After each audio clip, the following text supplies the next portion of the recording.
आदाब नाजरीन, आप देख रहे हैं FTR न्यूज़ चैनल। बढ़ते हैं खबरों की तरफ।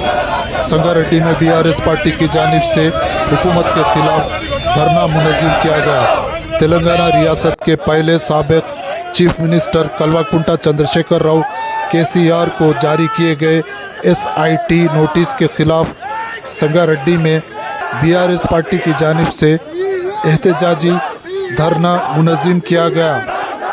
चिंता प्रभाकर रुकन असम्बली संगारेड्डी व सदर ज़िला BRS पार्टी ने मीडिया से बातचीत करते हुए कहा कि KCR को छूना तेलंगाना की खुददारी को छूने के मुताबिक है।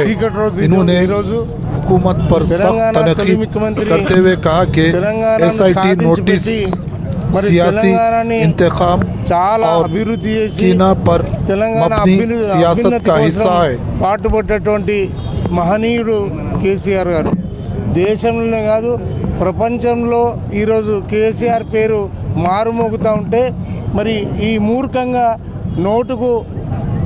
ఓటుకు నోటు కేసులో ఇరుక్కున్నటువంటి రేవంత్ రెడ్డి కక్షపూరితంగా మరి కేసీఆర్ గారికి సిట్ నోటీసులు ఇచ్చి మరి విచారణ జరుపుతున్నటువంటి సందర్భంగా మేము తీవ్రంగా ఖండిస్తూ ఉన్నాం। ఈరోజు కేసీఆర్ గారికి 60 లక్షల మంది కార్యకర్తలు, అదే రకంగా 4 కోట్ల మంది ప్రజా ఆశీస్సులు కేసీఆర్కు ఉన్నాయి।